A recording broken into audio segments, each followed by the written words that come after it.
Elle est en place, c'est la poudre. Tiens, on a découpé une femme en morceaux rue de la bienséance à 2 pas du chat. Tiens, on a découpé une I am a feminist. Je vous obsède avec une constance Je ne me suis pas conduit qui appelle quand même l'admiration. Conduit d'une façon conforme à ce qu'on attend d'une jeune fille d'abord et d'une femme ensuite. I'm sorry that I didn't become the world's first black classic pianist. Je crois qu'une femme qui existe dans son temps, à l'intérieur de son temps, n'a pas d'époque, elle marque son époque. This is just the beginning. We who believe in freedom cannot rest until it comes. Show me what democracy looks like. This is what democracy looks like. You don't intimidate us. You don't scare us. We're going to fight against you and your policies. I am not afraid of Donald Trump. I am not afraid of Donald Trump. We are not afraid of Donald Trump. We are not afraid of Donald Trump. La marche.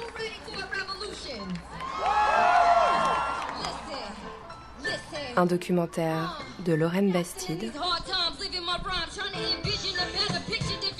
réalisé par Aurore Meyer-Mailleux et produit par Nouvelles Écoutes.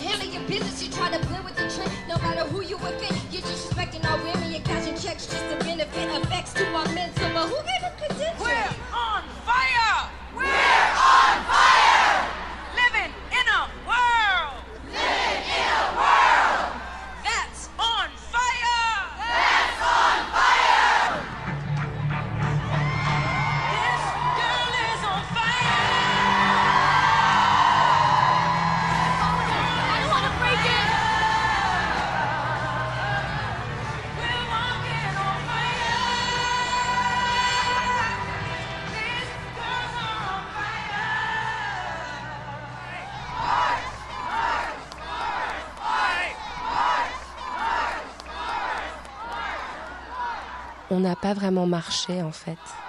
On ne pouvait pas marcher parce qu'on était trop nombreuses. 1,5 million de personnes massées sur le National Mall, parmi lesquelles une majorité de femmes et des bébés, des personnes âgées, des personnes handicapées. Nous ne pouvions pas marcher parce qu'à 10h du matin, nous remplissions déjà tout l'espace entre le Congrès et la Maison-Blanche, qui était notre but final. Nous remplissions les rues avec nos pancartes, nos bonnets roses, nos espoirs et notre colère. Nous débordions même des limites de la ville et du pays. Ce jour-là, 5 millions de femmes marchaient dans le monde, à Los Angeles, à New York, à Londres, à Munich, au Cap, à Séoul, à Auckland, à Paris. Mais moi, j'étais là, ce jour-là. J'étais à Washington. J'étais là parce que... Pourquoi j'étais là, en fait ? J'ai voulu venir à Washington parce que j'avais envie de renifler l'histoire de près. J'ai ressenti comme beaucoup un profond dégoût, en plus d'une violente surprise, lorsque Donald Trump a été élu président des États-Unis le 9 novembre 2016. Je rigole parce que le 21 janvier à Washington, je portais le badge incontournable de la manif « Not my president ». Dans mon cas, c'était très vrai. Je suis française et Donald Trump n'est pas mon président. Pourtant, son élection vient m'insulter en pleine figure. Parce que les Américaines sont nos cousines. Nous les connaissons si bien. Nous les côtoyons depuis que nous sommes petites à travers la pop culture, les séries, la musique, le cinéma. Quand elles sont écrivaines, penseuses, chercheuses, nous les lisons, nous les apprenons sur les bancs de l'école ou de l'université. Les femmes américaines sont nos grandes sœurs et nos guides. Tout ce qui leur arrive nous arrive. Son élection m'insulte aussi parce qu'en France, elle a donné à une certaine parole sexiste, raciste, islamophobe, le permis de se déverser dans les médias et dans l'espace public. Oh, ils étaient là avant, je le sais. Mais la confiance qu'ils prennent est palpable et la menace qu'ils représentent pour la démocratie française est aujourd'hui bien concrète. Voilà pourquoi. Pourquoi j'ai pris l'avion, le 20 janvier, pour Washington. Madame, Monsieur, bienvenue à Washington, aéroport de l'Est.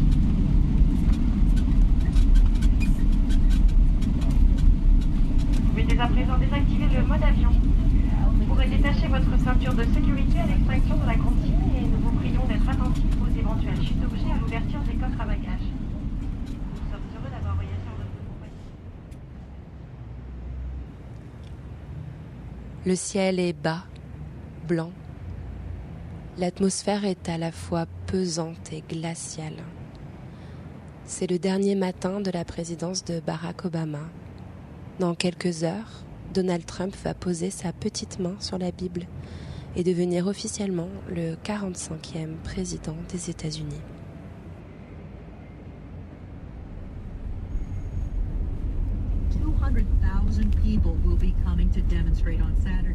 Mon chauffeur de taxi est une femme noire d'une 40aine d'années. Elle porte un col roulé crème sous une veste en tweed. Ses mains discrètement baguées tiennent fermement le volant. It's a sad, sad day. Quelle triste, triste journée. Elle a commencé par cette phrase en fixant l'horizon. Dans la brume se dessinait l'obélisque de marbre du Washington Memorial. Elle m'a parlé de ses 2 enfants, une jeune fille de 17 ans, un garçon de 3 ans. Depuis 2 mois, elle me raconte les insultes racistes qui commencent à fuser dans l'habitacle de son taxi et à l'école. Elle n'ira pas marcher demain. Moi, j'irai pas. Je voudrais qu'ils rentrent tous chez eux. Ça n'est pas le moment, et ça ne donne aucune envie aux femmes d'y aller. Pas à celles que je connais en tout cas. Personne n'a envie d'y aller, et encore moins de soutenir leur cause. C'est juste un tas de chouineuses qui arrivent en ville parce que Hillary a perdu. Elle n'aime pas Trump. C'est n'importe quoi.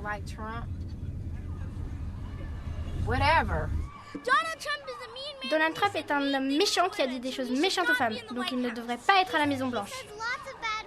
Il dit plein de gros mots et il est très mal poli avec les gens.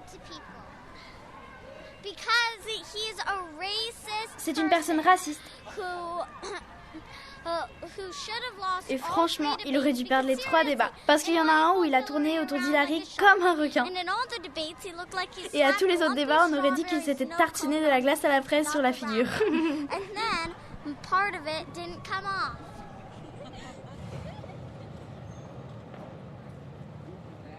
J'ai rendez-vous au Washington Post, le journal qui a renversé Richard Nixon avec l'affaire du Watergate en 1974. C'est impressionnant, un peu grisant, j'avoue. Dans K Street, où le quotidien a emménagé il y a peu, on croise des petites grappes de manifestants « Not my president » et des Trumpistes convergeant vers la Maison-Blanche pour la cérémonie d'investiture. Ils portent des casquettes « Make America Great Again ». Les portes de l'immeuble sont verrouillées. Un agent de sécurité filtre l'entrée. J'ai rendez-vous avec Christine Mba, journaliste au Washington Post. Elle a 29 ans. Elle dirige la rubrique In Theory sur le site et contribue régulièrement aux colonnes d'opinion. So actually, I was in the Washington Post offices the night. Ce soir-là, j'étais dans les locaux du Washington Post. Je couvrais les résultats pour la rubrique opinion. And it was actually extremely bizarre because I think everybody assumed that Clinton was going to win. Je crois que tout le monde imaginait que Clinton allait gagner. On est arrivé léger, on pensait savoir ce qui allait se passer. Et puis d'un coup, toutes ces circonscriptions ont commencé à passer au rouge. Le rouge des républicains. Et je me suis dit, tiens, c'est bizarre. Ah oui, c'est vraiment étrange. Ok, c'est totalement flippant. Pour finir en... Je crois que je vais y aller. Salut. Tout le monde était choqué. Moi, la première.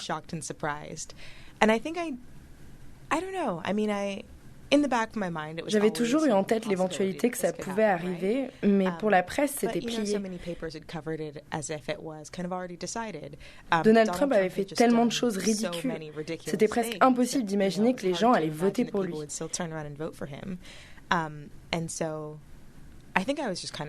J'étais hébétée le premier jour. Et le jour suivant? Ouais, aussi. C'est étonnant, Washington, pendant une élection. Surtout celle-ci. Toute l'humeur de la ville a changé. Tout le monde était en deuil, choqué. Non seulement le gouvernement va changer, mais tous ces gens qui travaillaient pour l'administration démocrate ont réalisé qu'ils étaient, au chômage, quoi. Administration and realized that they were out of a job. They hadn't planned for this. Ils n'étaient pas du tout préparés à ça. Et puis le fait que Donald Trump nous représente désormais dans le monde, ce type que tout le monde, moi y compris, jugeait totalement inadapté au poste de président, c'est une offense à l'image que nous nous faisons de la démocratie. Personne n'était content en fait. Yeah, no one was pleased. I'll say. Trump, c'est aussi un président élu contre la première femme candidate à l'élection américaine. C'est une élection où il est question de femmes, où il est question de féminisme, et on sait qu'il déteste les femmes. La raison pour laquelle je vous ai contacté, c'est cet article que vous avez publié fin novembre. Vous y parliez de la mise en scène prévue pour célébrer la victoire d'Hillary Clinton. Est-ce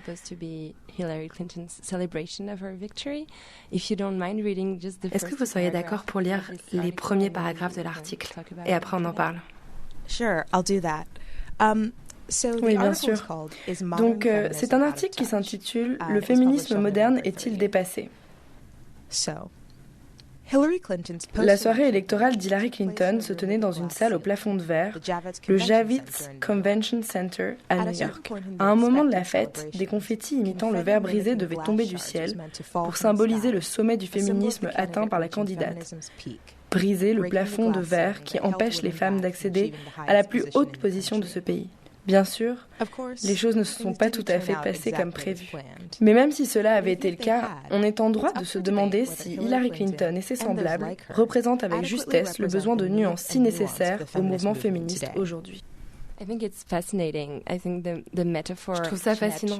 Ce symbole, son emploi par Hillary Clinton et la façon dont vous le lisez, en fait, ça raconte les problèmes auxquels se confronte aujourd'hui le mouvement féministe.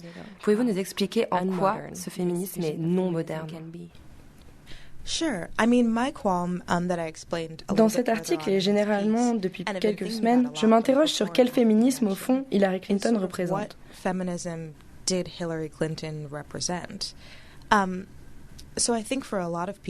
Pour beaucoup de monde, le féminisme signifie briser le plafond de verre, faire ce que font les hommes et le faire mieux. Mais est-ce que cela représente ce que veulent toutes les femmes? Hillary Clinton s'est choisie pour slogan « Je suis avec elle, I'm with her ». Autrement dit, vous devez être avec moi pour m'aider à atteindre cet objectif. Mais ce n'est pas évident que cela soit l'objectif de toutes les femmes. C'est celui d'un certain type de femmes, avec certains privilèges.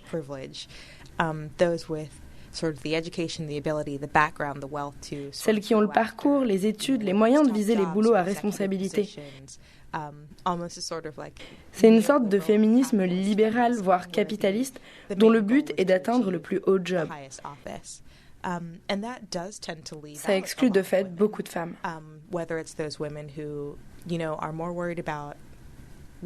Par exemple, celles qui travaillent dans le secteur du soin à la personne, secteur très féminin d'ailleurs. Les nounous, les femmes de ménage, celles qui s'occupent des femmes comme Hillary Clinton et de leurs familles pendant qu'elles grimpent les échelons. Ou même les femmes non blanches, les femmes LGBT qui ont d'autres soucis et ne se sentent pas représentées par ce groupe de femmes. Est-ce que les féministes sont divisées aujourd'hui aux États-Unis? Ouais, vraiment. Et c'est évident avec cette marche.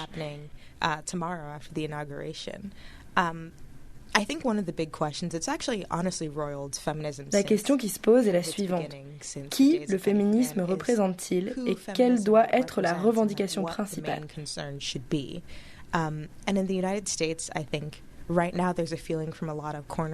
Ici, on a globalement l'impression que les priorités sont définies par, disons, des féministes blanches, riches et libérales. White, wealthy, liberal feminists, and the main concerns there are, I want to be able to. Je veux le bureau au dernier étage, pouvoir me faire avorter quand je le veux, avoir ma pilule remboursée, avoir la même vie sexuelle qu'un homme. Whenever I want it, I want my birth control to be paid for. I want to be able to, I don't know, I guess, have sex like a man, or these concerns that. Ce sont bien sûr des préoccupations légitimes, mais pas les préoccupations principales de la plupart des femmes. Pour les femmes pauvres ou les femmes non blanches, le problème est moins le remboursement de leurs pilules que comment obtenir un salaire convenable pour faire vivre ma famille.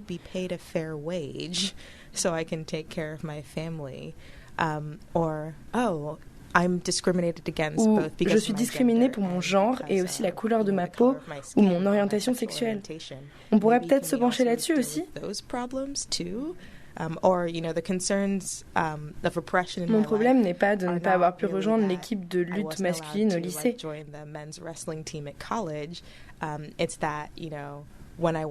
Mais que quand je marche dans la rue avec mon petit ami, il est toujours le premier à se faire arrêter par la police. Personnellement, mon problème de femme, c'est celui-là. Et les féministes ont l'air de peu s'en préoccuper. Au fond, est-ce que la question n'est pas d'essayer de déterminer ce qui représente la pire menace pour les 4 ans à venir ? Il y a peut-être une menace équivalente sur les droits à la contraception et à l'IVG et la recrudescence du racisme aux États-Unis. En fait, il faut choisir ce qu'il y a de pire, quoi.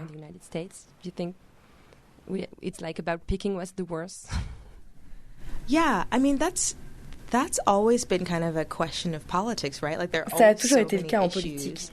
Il y a toujours des tonnes de questions à régler et il s'agit de décider de ce qui est prioritaire, d'où on va mettre notre énergie. Avec quelqu'un d'aussi imprévisible que Trump, c'est difficile de décider de ce qui sera la menace la plus grave.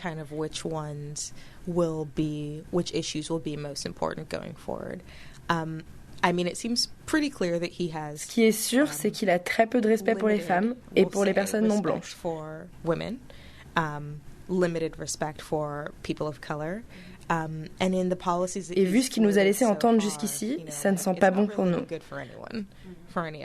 Aucun de nous. Le défi pour le mouvement des femmes et l'opposition à Donald Trump, ça va être de réagir et de lutter contre chacune des politiques qu'il va mettre en œuvre.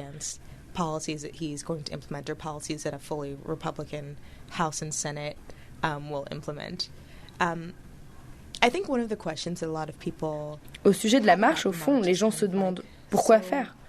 Ok, vous marchez pour les femmes, mais vous demandez quelque chose en particulier ? On parle de quoi en fait ? Mon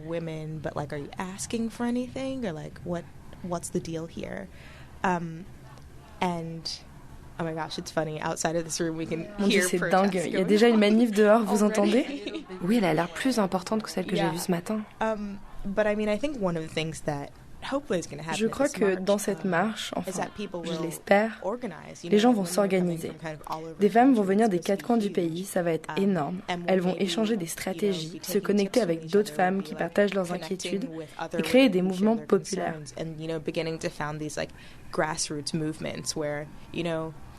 Peut-être que la marche en elle-même ne demande rien de précis. Mais si dans la marche, 5, 10, 20 femmes préoccupées par les droits migratoires, par exemple, se rencontrent, s'organisent, désignent l'une d'entre elles pour se présenter aux élections, faire une proposition de loi dans leur État, ça peut faire la différence, je crois. Quelle est votre plus grande peur pour les 4 prochaines années ? So many. J'en ai tellement. That's actually really tough because there are so many. C'est dur. Il y a tellement de domaines dans lesquels les choses peuvent vraiment mal tourner. Sur le plan global, je suis assez inquiète de l'approche pour le moins approximative de Trump sur la politique étrangère et son ton agressif envers les autres pays. Je crois que j'aimerais beaucoup qu'il n'y ait pas de 3e guerre mondiale.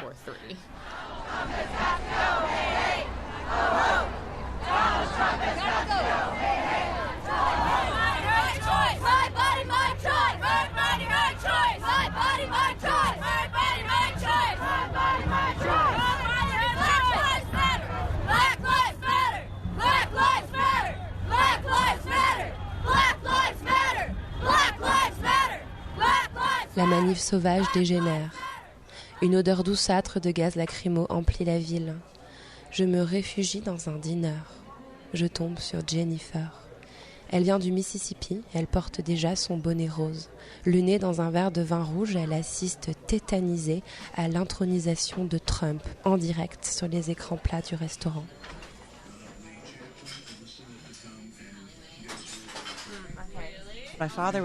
Mon père était à l'hôpital. Il devait être opéré à cœur ouvert le lendemain.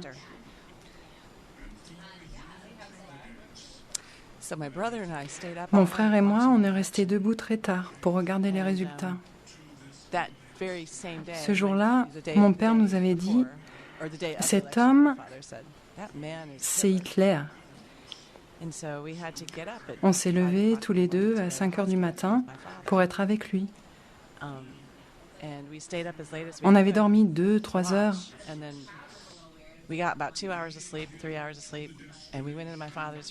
On est allé dans la chambre de mon père et on n'a pas prononcé un mot. On ne voulait pas qu'il sache avant son opération.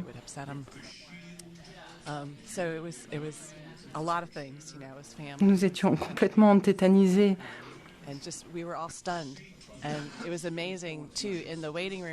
Et dans la salle d'attente à l'hôpital, où tous vivaient l'opération chirurgicale d'un être aimé, c'était le même choc.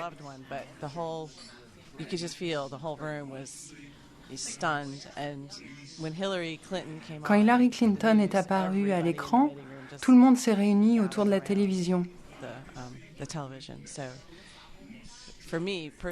Je ressentais un mélange de crainte pour mon père, de crainte pour mon pays et d'incrédulité totale. Vous êtes encore un peu sous le choc, non? Tout le monde est encore sous le choc, même le pays entier, alors que ça devient vrai aujourd'hui, tout le monde reste incrédule. Oui, totalement. Il y a aussi des Américains qui sont excités et contents aujourd'hui, même si j'ai du mal à le comprendre. Je pense que notre seule façon de nous en sortir, c'est qu'on se comprenne. Mais j'ai déjà perdu une amie à cause de cette élection. Une femme que j'ai connue toute ma vie, enfin toute sa vie, car j'étais sa babysitter.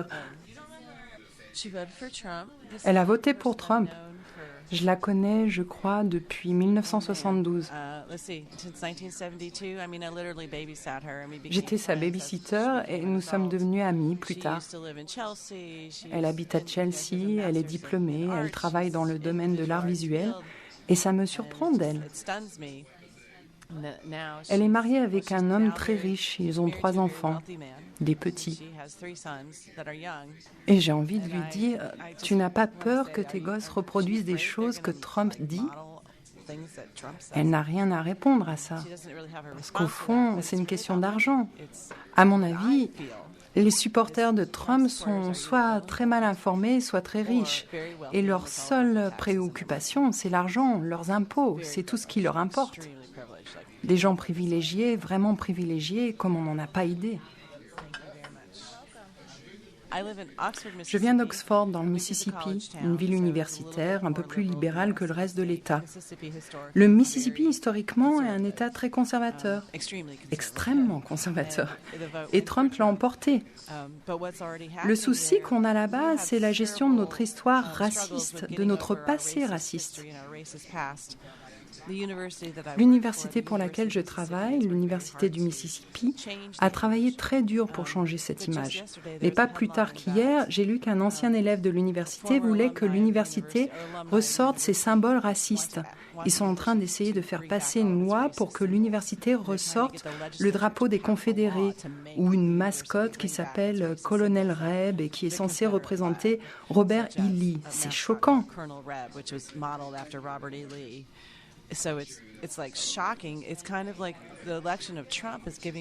C'est comme si l'élection de Trump avait donné aux gens la permission de faire et de dire des choses horribles. C'est ça qui m'effraie.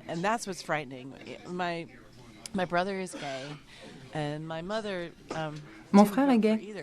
Ma mère n'a voulu voter ni pour l'un ni pour l'autre. Elle ne pardonne pas à Hillary d'avoir pardonné à Bill.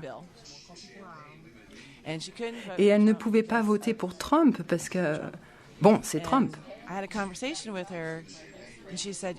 Un jour, elle m'a dit « Michael est complètement chamboulé par cette élection, j'arrive pas à le calmer. » Et je lui ai dit « Maman, tu sais, parmi les gens qui soutiennent Trump, il y en a beaucoup qui aimeraient pouvoir tuer Michael, qui préféraient le voir rayé de la surface de la Terre.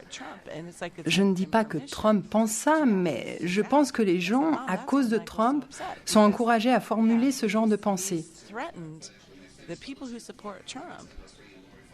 C'est pour ça que Michael est si mal. Il est menacé par ces gens.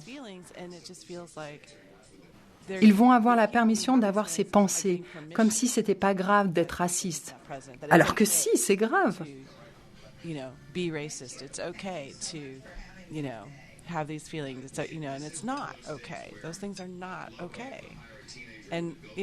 Parfois, j'ai l'impression qu'il y avait cette graine enfoncée dans le sol quand Obama était président et que d'un coup, tous ces gens se disent « chouette, on peut sortir, on peut montrer nos vraies couleurs, enfin plutôt nos non-couleurs. »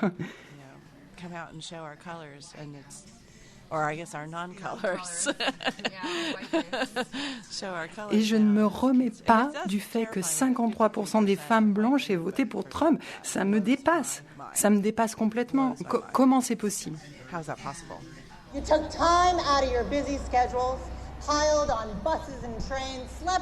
La Women's March a une drôle d'histoire. À l'origine, c'est une femme blanche, Teresa Shook, avocate à la retraite, résidant à Hawaï, ni très militante, ni très connectée, qui a posté sur sa page Facebook « Let's March » le soir de l'élection. Simplement, ça n'allait pas. Le comité organisateur de la marche ne pouvait pas être formé de vieilles femmes blanches dans cette Amérique où la ségrégation raciale est encore si récente.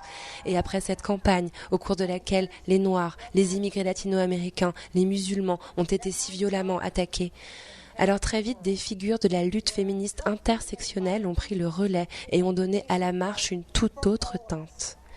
Les organisatrices s'appellent désormais Bob Bland, Tamika Mallory, Carmen Pérez et Linda Sarsour. Je suis ici, debout, devant vous, musulmane, et je le revendique. Américano-palestinienne, et je le revendique. De Brooklyn, New York, et je le revendique.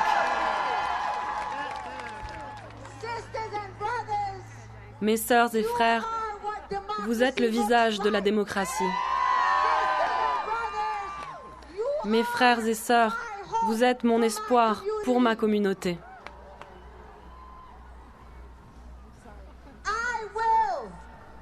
Je respecterai la présidence, mais je ne respecterai pas ce président des États-Unis.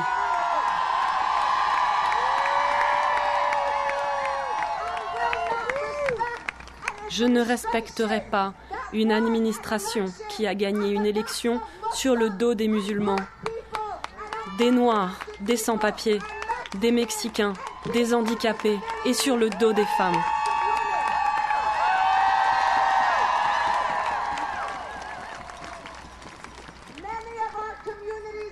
Nombreux sont ceux qui, au sein de nos communautés, notamment la mienne, la communauté musulmane, ont souffert en silence pendant près de 15 ans sous l'administration Bush et sous l'administration Obama. Tout ce qui vous a révolté durant cette campagne, le registre des musulmans, la mise au ban des musulmans, la déshumanisation de la communauté dont je viens, tout cela a été notre réalité pendant les 15 dernières années.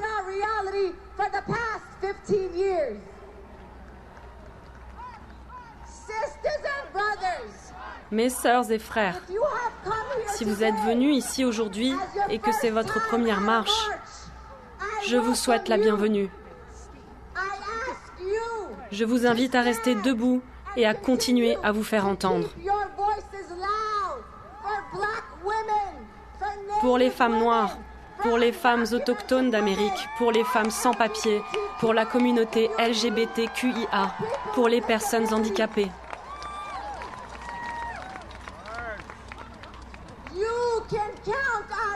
Vous pouvez compter sur moi, votre sœur palestinienne musulmane, pour continuer de faire entendre ma voix, à arpenter les rues, à garder la tête haute.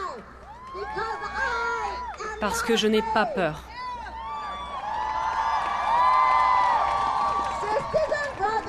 Mes sœurs et frères, la peur est un choix. Nous sommes la majorité. Nous sommes la conscience des États-Unis d'Amérique. Nous sommes la boussole morale de cette nation.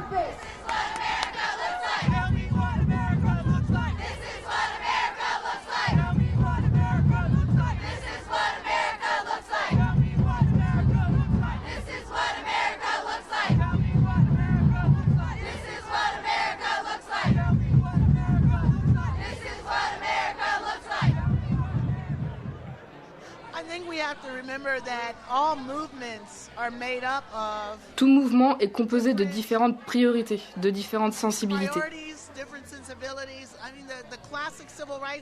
Le mouvement pour la défense des droits civiques lui-même était composé de personnes qui voyaient ces droits comme des droits locaux, d'autres comme des droits mondiaux.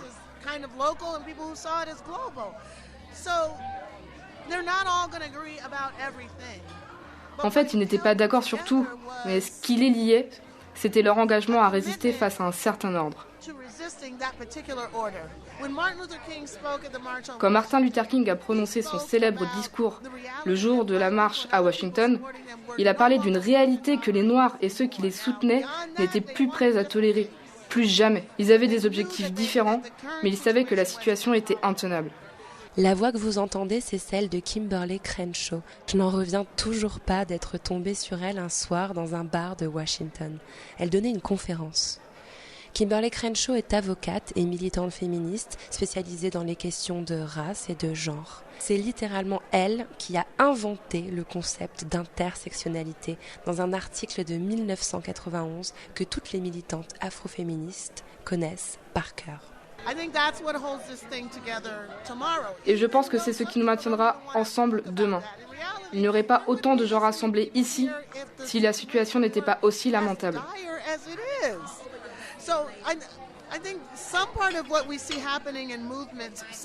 Dans les mouvements sociaux, en général, on constate l'influence des communicants qui disent « Il faut que votre message soit positif ».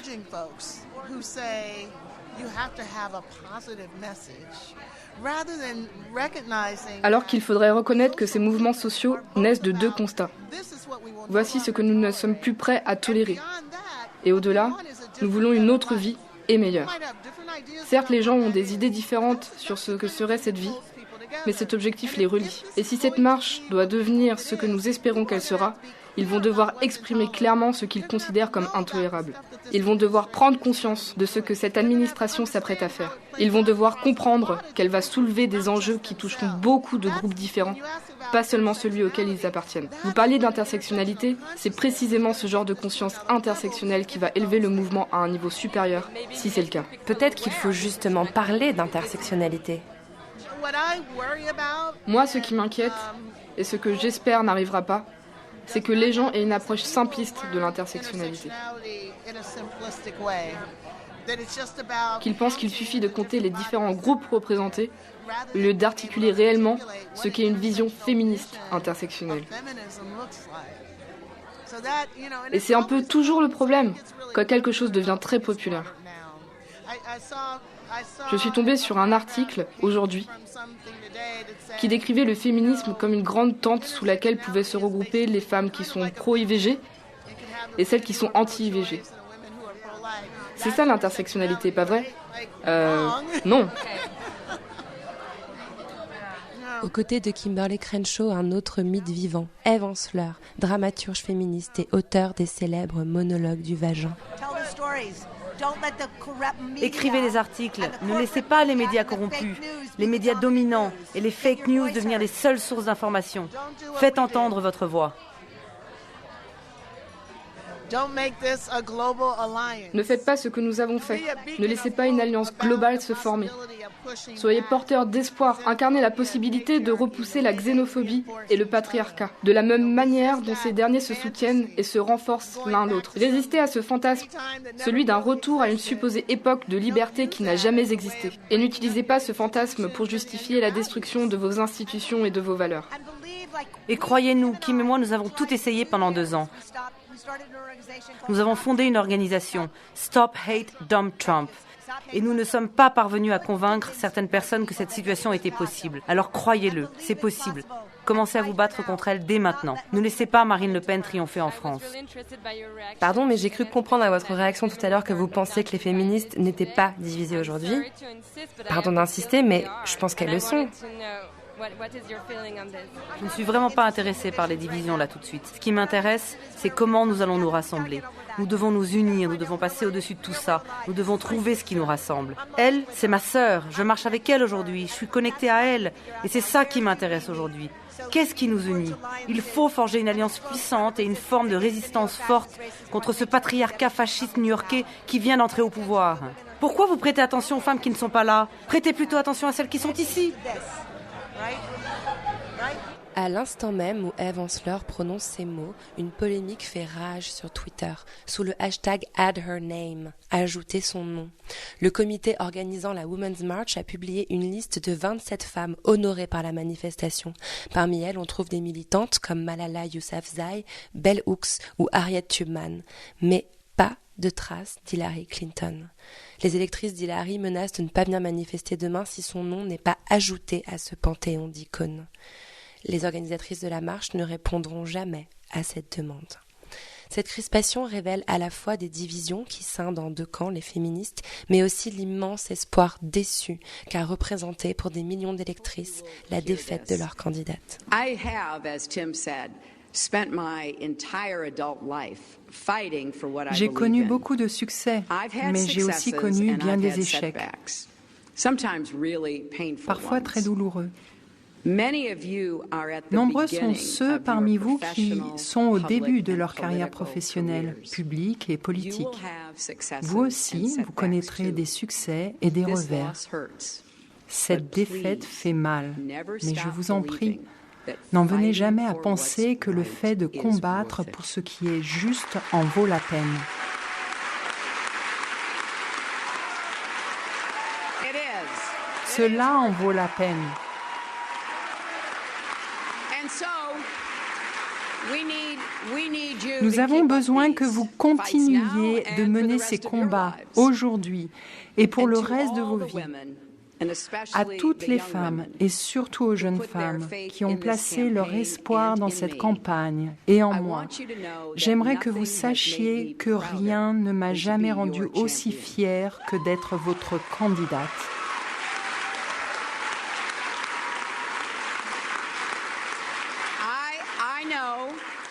Je suis bien consciente que nous ne sommes pas parvenus à briser ce plafond de verre le plus solide et le plus haut placé qui soit.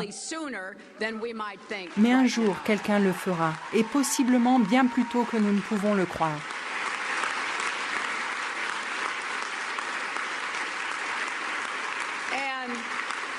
Et je m'adresse à toutes les petites filles qui regardent ceci.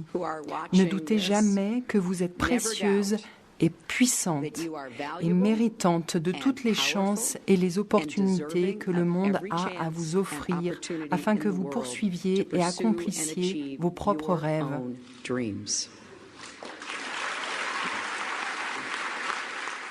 Actually, the tragedy obviously started the night before. La tragédie a commencé la nuit précédente. J'étais convaincue de la victoire d'Hillary, à tel point que je prêtais à peine attention aux résultats qui tombaient à la télé.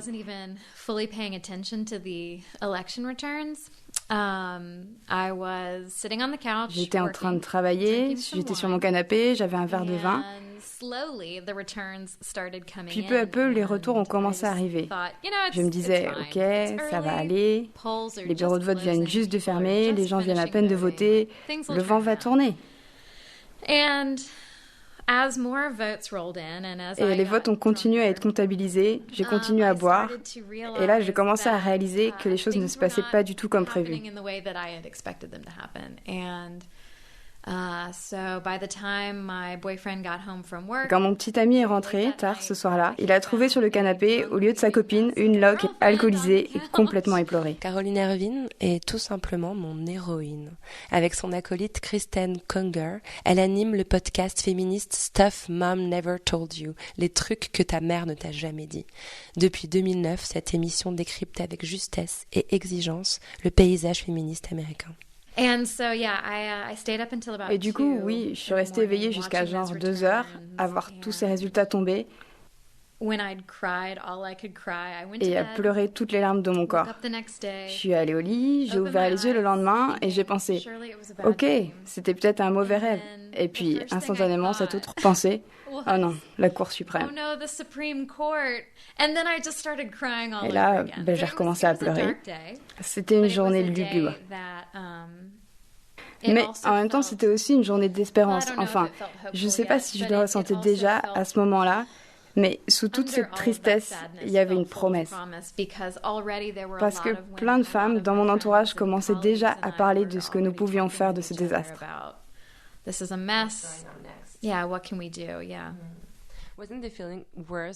que ce sentiment n'était pas empiré par le fait que nous nous attendions toutes à avoir notre première femme présidente des États-Unis? On est tombé de super haut, quoi. Oui, tout à fait. Je pense qu'on a misé gros sur quelque chose qui, au fond, n'existait pas. We had put a lot of stock in something that it turns out didn't exist, and that was on vivait sur l'idée, la présupposition que la majorité des gens qui allaient voter étaient d'accord avec nous. The assumption that a majority of people who went to vote agreed with us that not only would a woman president be a great thing, but sur le fait que non seulement une femme présidente, ça serait génial, mais aussi qu'une femme présidente, Hillary Clinton, franchement, n'importe qui aurait été un meilleur choix que Trump. Ce qui m'a brisé le cœur, c'est que non seulement on n'aurait pas cette première femme présidente, mais surtout qu'on se retrouve avec un parfait psychopathe. Un psychopathe qui parle ouvertement du corps des femmes, qui parle ouvertement d'agressions sexuelles, qui s'en vante, qui a raconté dans les médias que si le dîner n'était pas prêt quand il rentre chez lui, il pète un plomb.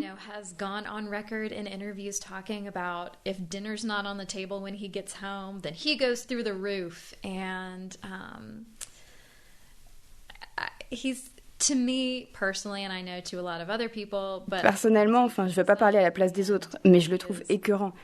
So disgusting. And so the fact that so many people in this country opted to le fait que des gens aient choisi de voter pour lui plutôt que pour Hillary Clinton signifie que la route est encore longue dans ce pays. Je sais que c'est une question difficile, mais d'après vous, qu'est-ce qu'on devrait redouter le plus pour les droits des femmes aujourd'hui, de sa part? Well, my mind goes blank with fear, honestly. Eh bien, là, la peur me rend muette. Aujourd'hui même, jour de l'intronisation de Trump, la Maison-Blanche a retiré de son site toutes les références aux droits LGBT.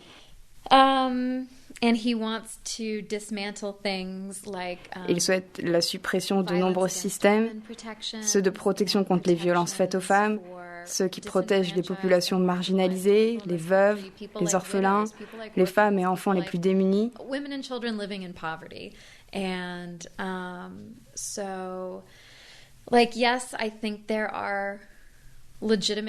Donc oui, je pense qu'il y a des peurs légitimes autour des droits reproductifs et la plupart des habitants de ce pays vont avoir besoin de lutter contre ce mouvement latent qui cherche à les faire reculer depuis des dizaines d'années.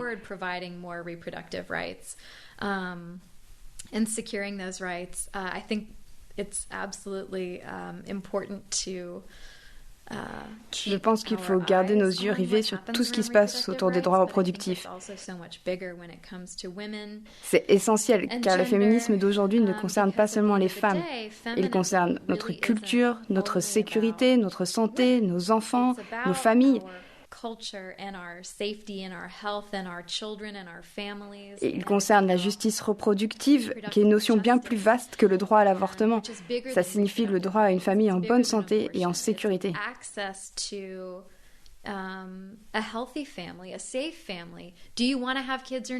La justice reproductive, c'est le fait de pouvoir choisir le moment où on a envie de construire une famille, avoir les moyens d'élever ses enfants, avoir le droit à une famille qui a le visage qu'on souhaite.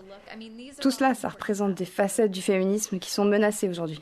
Of feminism that are clearly facing a pushback at the moment. So, some people, I wrote this J'ai vu un article intéressant dans Quartz, je crois, qui présentait l'élection de Trump comme une sorte de retour de flamme à une ère où le politiquement correct avait dominé et aux politiques d'identité menées par Barack Obama. Qu'est-ce que vous en pensez? Oh yeah, I can totally see that. Oui, c'est tellement ça. Enfin, dans ce pays, tout progrès est souvent accompagné d'un retour de flamme. Any sort of progress in this country is frequently met with a backlash. So it's always kind of 3 steps forward. C'est un peu 3 pas en avant, 2 pas en arrière.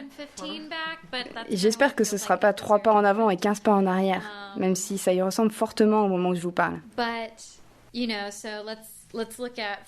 Regardons le mouvement du féminisme et de la deuxième génération dans les années 70. Après, on est arrivé aux féministes des années 80, 90, et tout le monde était là. « Oh, t'as gagné les droits d'aller travailler, de porter un tailleur, tout va bien. Et puis c'est bon, il y a les Spice Girls. Qu'est-ce que tu veux de plus? Allez, girl power. » Girl power. So, Donc il y a 8 ans, un président incroyable a été élu. C'était un visionnaire, un chef d'État jeune, passionné, et il était noir. Et il avait une femme noire. Ses enfants sont noirs. Oh mon Dieu, c'est du jamais vu pour ce pays. Pour beaucoup d'entre nous, c'était incroyable. Oui, on peut. Yes, we can. Allons de l'avant. Vous êtes un homme incroyable, progressiste, et vous êtes noir. Sans que cela vous définisse, c'est une partie de votre identité. En tant que dirigeant exceptionnel, en tant qu'être humain exceptionnel. Il est parti, Caroline. Oh non, je sais, je devrais parler de lui au passé. De fait, il y a de plus en plus de personnes, des jeunes, qui se retrouvent et se lient sur Internet.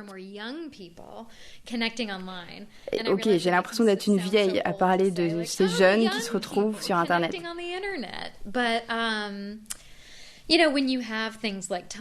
Mais quand vous avez des outils comme Tumblr, où il y a un endroit pour n'importe quel centre d'intérêt, ou n'importe quel mouvement, un endroit où vous pouvez échanger des images, des idées, tout le reste, ça aide à réaliser qu'on n'est pas seul.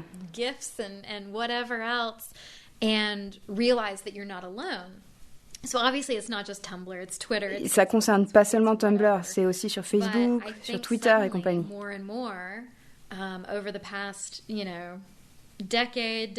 Et d'un coup, les jeunes, mais aussi des gens qui étaient marginalisés, se disent « Oh, j'ai une voix, et vous êtes nombreux à être comme moi. Ok, créons un mouvement.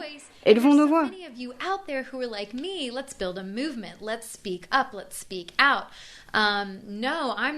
Non, je me tairai pas si vous me discriminez en raison de mon genre, de mon identité, de mes préférences sexuelles, de mon ethnie, de mon âge, de ma taille, de mon handicap. C'est magnifique.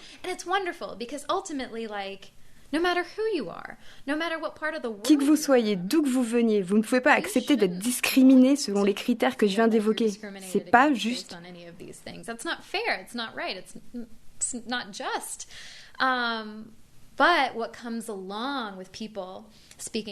Mais parallèlement à ces voix qui s'élèvent et qui étaient jusqu'ici réduites au silence, il y a beaucoup de gens privilégiés, en position de pouvoir. Pas seulement au pouvoir gouvernemental, je pense aussi au pouvoir social, qui ont le sentiment qu'on leur retire leur pouvoir.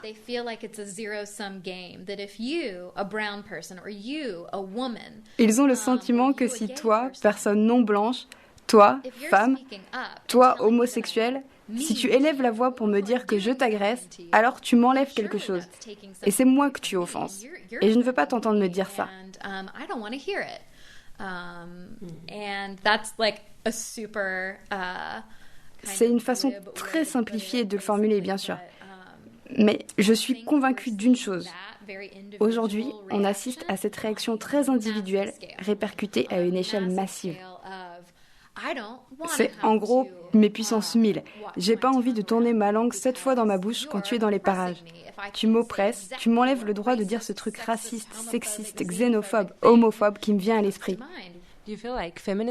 Pensez-vous que le féminisme puisse être central dans ce mouvement de résistance pour les 4 ans à venir? Je pense que le féminisme doit être central. Peu de gens le réalisent car ils sont trop occupés à dire « Burk, le féminisme ». Mais le truc avec le féminisme qui est si fabuleux, c'est que ça libère tout le monde.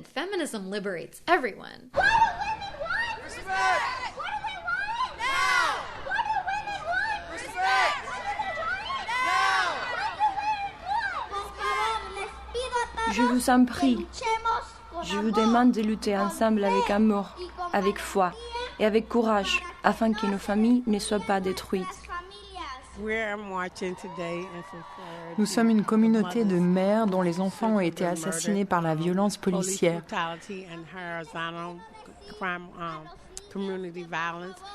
Nous marchons pour nos enfants, pour montrer notre soutien à tous ceux qui marchent aujourd'hui et aux femmes du monde entier. Il y a encore tant de gens dont le corps rempli d'amour et de tendresse, suffisamment pour se soutenir sur le chemin de la vie. Les droits des femmes, les droits des minorités, l'écologie, tout ce contre quoi il a fait campagne, je suis pour.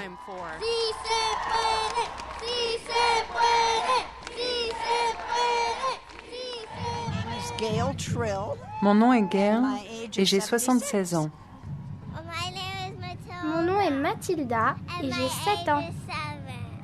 Bonjour, mon nom est Claire, j'ai atterri d'Irlande hier et comme vous, je sais que vous venez de Paris, j'ai ressenti le besoin d'être là. Il fallait que je vienne ici marcher avec les femmes. Votre attitude est inacceptable de la part de n'importe quel homme et encore plus d'un président. Et vous savez quoi? Dégagez. Nous sommes ici pour que nos voix puissent être entendues, pour que cesse la violence qui règne au sein de nos communautés, pour élever nos voix, car nous, les femmes, nous avons une voix. Nous voulons être entendues, nous voulons mettre fin à cette violence. Nous voulons être soudées. Nous sommes ici par solidarité. Salut, homme allié, enchanté, j'ai beaucoup entendu parler de toi. Oui, on existe vraiment. Et c'est d'ailleurs pour ça que je marche aujourd'hui. Pour montrer aux femmes dans le monde que les hommes sont à leur côté et pour inciter d'autres hommes à se mobiliser et à se soulever contre l'injustice qui s'abat sur nos sœurs, nos mères, nos filles et nos partenaires. L'eau courante de la ville de Flint, dans le Michigan, est empoisonnée. Beaucoup d'enfants sont tombés malades, souffrent de lésions cérébrales, de troubles de l'apprentissage. Ils n'ont pas d'eau potable depuis plus d'1 an. Ces gens réunis aujourd'hui, ce sont tous ces problèmes. L'eau empoisonnée, ceux qui laissent ces habitants s'empoisonner, leur canalisation qui pète. Cette marche, c'est tout ça. Pas seulement les droits des femmes, même si les droits des femmes, ce sont les droits de tout le monde. Les femmes ont le droit à l'eau salubre, comme tout le monde. Women podcasters, the best! Vive les podcasteuses!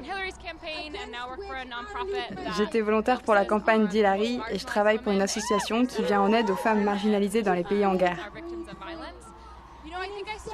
Après l'élection, j'ai laissé la peur m'envahir. Mais aujourd'hui, j'ai vu des pancartes qui portaient ce message. L'antidote à la déprime, c'est l'action. Donc, j'essaie d'adopter cette philosophie et ça se passe plutôt bien. Cette journée me redonne de l'espoir. Je suis ici avec des amis, ma sœur est en train de marcher à Seattle. Il y a des femmes qui soutiennent aux 4 coins du pays aujourd'hui. Et vous avez quel âge? J'ai 21 ans. Je me suis habillée normalement et puis j'avais ce drapeau américain hijab que j'avais porté dans une compétition de foot, je crois. Je l'ai noué autour de ma tête. Je suis devenue la fille de l'affiche. J'ai découpé un cadre blanc et j'ai marqué dessous « Nous, le peuple, nous sommes plus grands que la peur. En fait, quand j'ai vu cette image pour la première fois dans la rue, il y a quelques jours, j'ai trouvé dingue. J'étais obsédée par les affiches de la première campagne d'Obama. Le fait de l'avoir transformée en une personne qui me ressemble, une personne musulmane, avec un hijab, c'est incroyable. Je peux être elle, je peux enfin être un symbole. Ma pancarte dit, avant l'Obamacare, j'importais clandestinement ma contraception d'Europe. Parce que les moyens de contraception étaient totalement inabordables ici. Du coup, quand je faisais mes études à l'étranger, j'ai acheté des tonnes de contraception et je ramenais tout ici, pour mes amis et moi. Une contraception gratuite signifie des femmes libres. Pourquoi je marche aujourd'hui ? Parce que je pense que les femmes sont belles et fortes et capables. Et je pense que cela fait trop longtemps qu'on nous explique que nous ne sommes pas assez bonnes, incapables de gouverner, qu'on peut se passer de nous, et je pense que c'est pas vrai. Je ne soutiendrai pas un président qui pense que je ne suis qu'une paire de fesses. Sur ma pancarte, il est marqué... Je peux le dire au micro ? Il est marqué « Je n'arrive pas à croire que je doive encore manifester contre cette merde. » Je proteste contre cette merde depuis les années 60. C'est merveilleux, tout simplement incroyable qu'autant de gens se soient rassemblés, qu'il y ait tant d'idées véhiculées ici, tellement d'idées représentées. Et vous savez quoi ? Je n'ai pas vu une seule pancarte mal orthographiée depuis que je suis ici. Les gens ici savent écrire.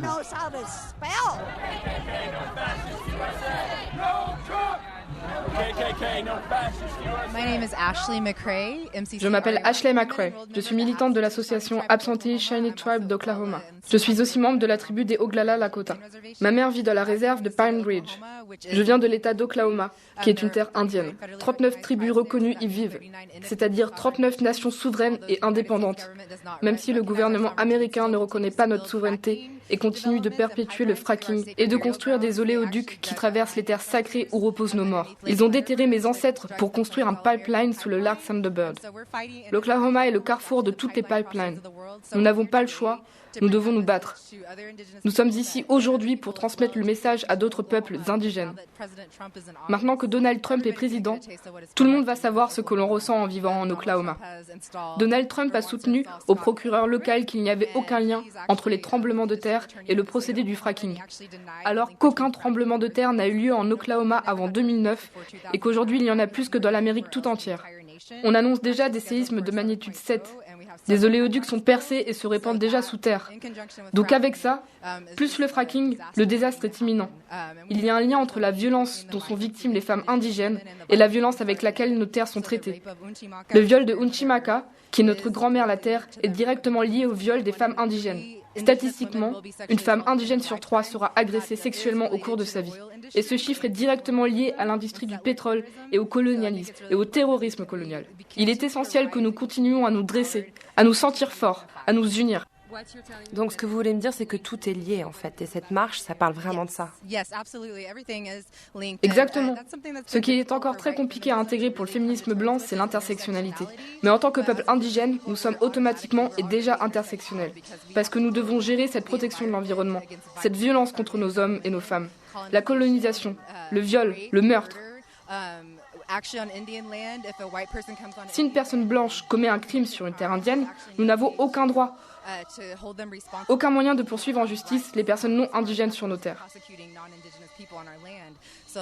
C'est un problème de la plus haute importance. Et avec l'avènement de Donald Trump, les dirigeants du peuple indigène doivent réaffirmer leur souveraineté. Ça m'a beaucoup touché que la marche commence par un chant amérindien traditionnel. Ah oui, l'eau est la vie. Ça se prononce Mniwikoni en Lakota. Et cela signifie l'eau est la vie.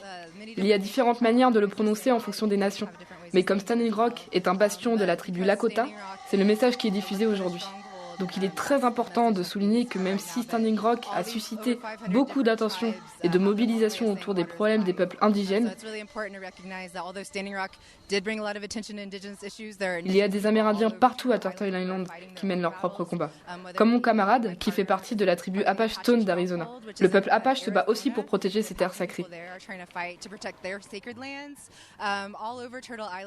Ils sont partout sur le continent, du Mexique à l'Amérique du Sud jusqu'au Canada. Les gens doivent réaliser que les peuples indigènes sont toujours là. Nous voulons prendre soin de nos terres et léguer un monde meilleur aux générations futures. Vous vous sentez mieux après la marche aujourd'hui?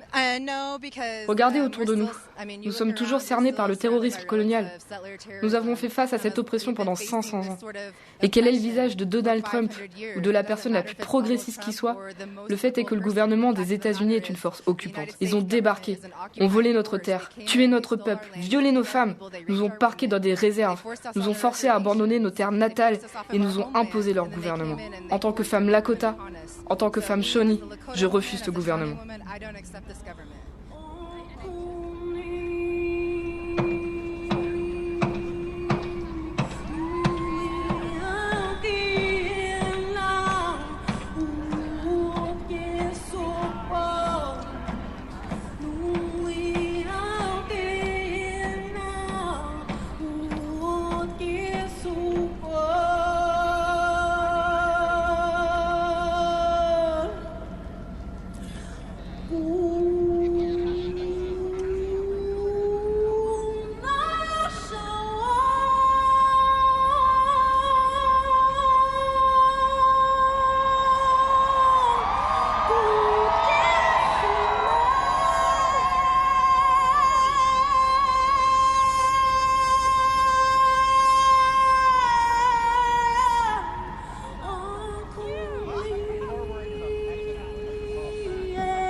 Nous sommes le lendemain de la marche. Une pluie fine et froide tombe sur Washington. Dans un salon de thé du nord de la ville, je retrouve Julie Gonan. Elle est directrice politique du National Center for Lesbian Rights, le Centre national pour les droits lesbiens. Elle fait partie de ces militantes de terrain pour qui le combat juridique, judiciaire, politique commence aujourd'hui. Vous êtes sûrement la bonne personne pour m'expliquer en quoi c'est important qu'il y ait des juges progressistes à la Cour suprême américaine.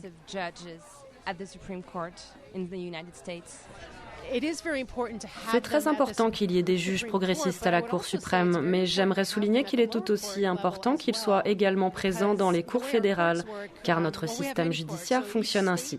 Nous avons beaucoup de tribunaux et chaque État a son propre tribunal de première instance. Chacun peut faire appel, généralement 2 fois, pour faire remonter l'affaire jusqu'au State Supreme Court, qui sont les tribunaux de dernière instance de chaque État. Ça, c'est dans le cas où vous avez un contentieux avec une loi fédérale propre à l'État. Si l'affaire implique la violation de lois nationales, il y a 94 tribunaux spécifiques dans le pays qui permettent de faire remonter l'affaire dans les cours d'appel fédérales et enfin la Cour suprême. La Cour suprême n'est jamais dans l'obligation de traiter des affaires, jamais. Elle choisit les cas qu'elle va traiter. La plupart des affaires n'atteignent jamais la Cour suprême. Il est crucial que des juges progressistes soient présents à tous les niveaux de la justice, car la plupart des plaignants ne verront jamais l'intérieur de la Cour suprême. Ces gens-là doivent se trouver face à des juges qui sont tout aussi justes et progressistes. Or, c'est le président des États-Unis qui choisit tous les juges. Tous les juges, pas seulement ceux de la Cour suprême. De fait, la personne qui occupe la Maison-Blanche a une influence immense sur tous les tribunaux de ce pays. Ok, mauvaise nouvelle. Je lis sur votre visage que vous comprenez à quel point c'est une mauvaise nouvelle pour nous, en effet. Donc, quelle est votre plus grande crainte pour les 4 ans à venir? C'est très frustrant car nos juges fédéraux sont nommés à vie. Il est quasiment impossible de les destituer une fois qu'ils sont en place, à moins qu'on ne les accuse de quelque chose de particulièrement grave, ce qui n'arrive pas souvent. C'est ce qui rend le pouvoir du président si immense. Une fois qu'il a choisi un juge, il reste dans le système judiciaire jusqu'à sa retraite ou sa mort. Le président Obama a hérité de pas mal de postes vides et a fait de son mieux pour les distribuer à des juges progressistes. Et c'est essentiel de le comprendre, le Sénat doit valider ses choix. Le président sélectionne les juges, leur attribue des places et le Sénat doit valider le tout. Comme le Parti républicain contrôlait le Sénat, ils ont tout simplement cessé de valider ses choix, particulièrement à la fin de son mandat.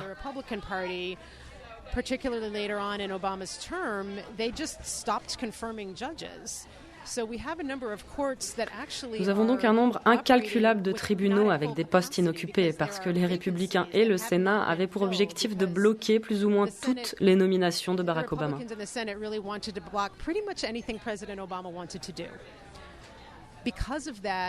À cause de cela, le président Trump, j'ai vraiment du mal à le dire, hérite d'un nombre conséquent de postes à distribuer.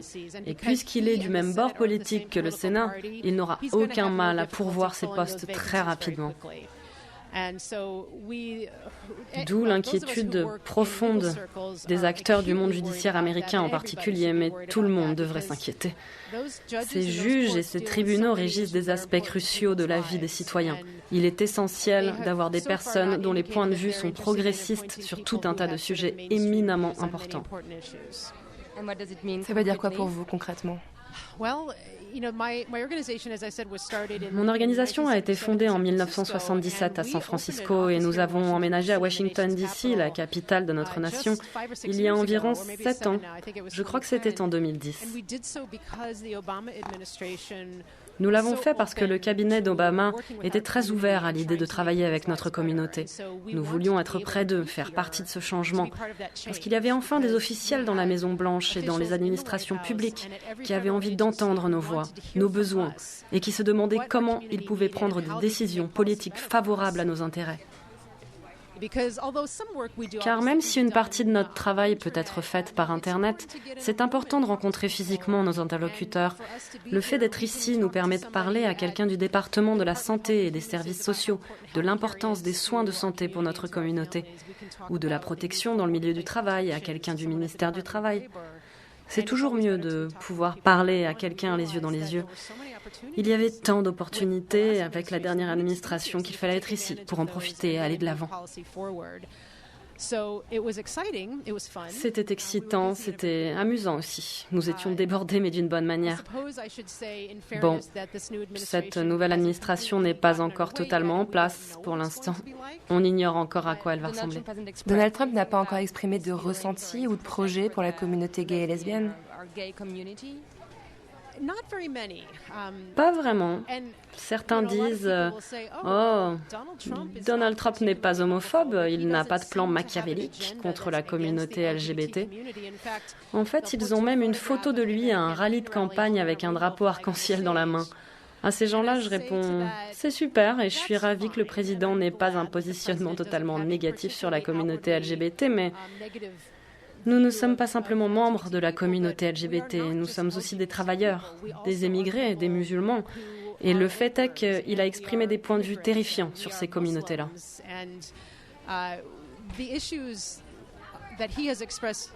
Ce n'est pas seulement le mariage homosexuel qui est en cause. Certaines personnes pensaient qu'une fois le mariage gay adopté, il n'y aurait plus besoin de mouvement LGBT parce que nous avions gagné. Oui, nous avons gagné une victoire importante, mais ça n'est pas fini. Ce qui s'est passé hier ici à Washington, dans ce pays aux 4 coins du monde, était inspirant et rassurant. C'était la preuve que les gens ne vont pas accepter la situation. Je suis évidemment inquiète pour la communauté LGBT, mais le plus inquiétant, c'est que cette administration tente de redéfinir la vérité et dénigre le rôle des médias. Nous devrions tous être terrifiés par ce projet. Mais hier, j'ai vu des gens menant toutes sortes de combats s'unir et marcher ensemble pour dire « Non, c'est inacceptable. Nous ne laisserons pas cette situation devenir la norme. » C'était magnifique. Plus grand que tout ce que quiconque avait osé espérer. Nous n'avons même pas pu accéder à la scène pour écouter tous les discours, et c'était tant mieux. Nous mobiliser, voilà ce que nous devons faire maintenant. Nous devons le faire lors de grandes journées comme hier, bien sûr, mais pas seulement. Nous devons le faire tous les jours. À ses côtés, une amie, Andrea Densham, qui est elle aussi travailleuse sociale dans la banlieue de Chicago.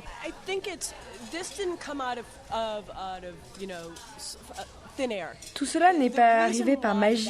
La raison pour laquelle cette marche a pu s'organiser aussi vite, c'est parce que nous avons déjà réfléchi à des moyens de communiquer et de nous réunir. Nous avons créé des outils et les gens s'en sont saisis. On parlait déjà d'intersectionnalité. On la pensait, on la vivait quotidiennement au sein de nos organisations. C'était le cas de celle de Julie. La mienne fait de son mieux pour que ça soit le cas. Mais il faut que nous passions à l'étape suivante. Julie parlait du système de santé et de l'Obamacare. C'est important. À Chicago, nous sommes en pleine gestion de crise. Je viens de recevoir 6 invitations à des réunions de crise, de stratégie, afin de déterminer comment nous allons faire pour rester soudés, comment travailler ensemble, lutter ensemble. Ça, c'est incroyable et proactif. Certaines de ces réunions stratégiques avaient déjà commencé avant la marche et le plus beau, c'est qu'elles vont continuer après elles. Nous avons des craintes autour de l'immigration. Et il faut savoir que 2 jours après l'élection, des avocats chargés des questions d'immigration, des experts, ont formé une équipe d'urgence afin de venir en aide aux immigrés dont les droits sont menacés. Aujourd'hui, je sais où envoyer les familles inquiètes. Et c'est grâce à ces avocats, mais aussi à de grands cabinets qui font beaucoup d'assistance juridique bénévole. Ça ne vient pas seulement d'organisations à but non lucratif, et c'est impressionnant. La voix du bien, la voix de ceux qui veulent le bien existe. Ils sont nombreux.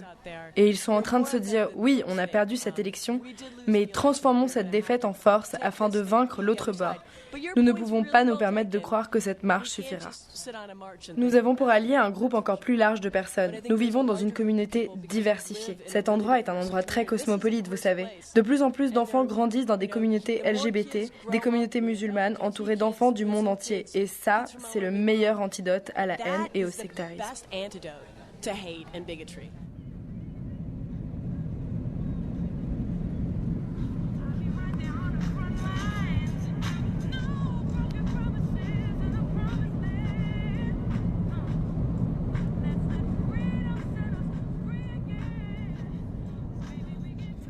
Je l'ai fait.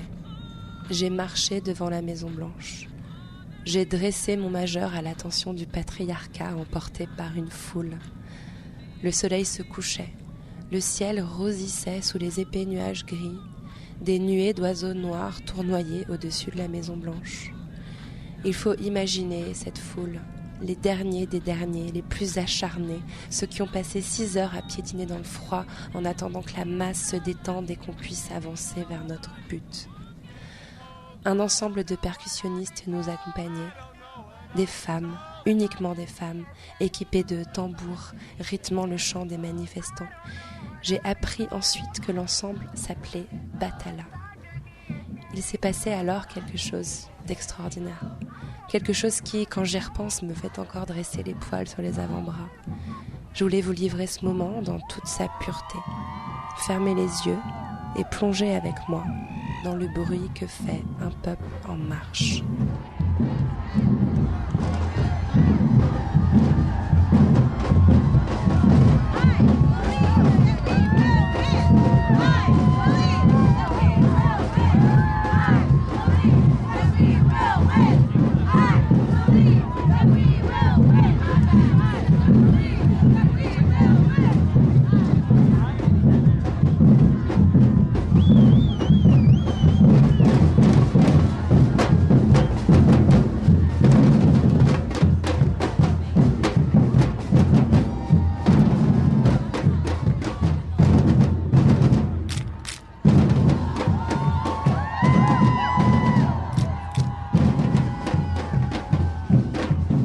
Toutes les voix et tous les sons de La Marche ont été enregistrés à Washington entre le 20 et le 22 janvier 2017 par Lorraine Bastide pour La Poudre.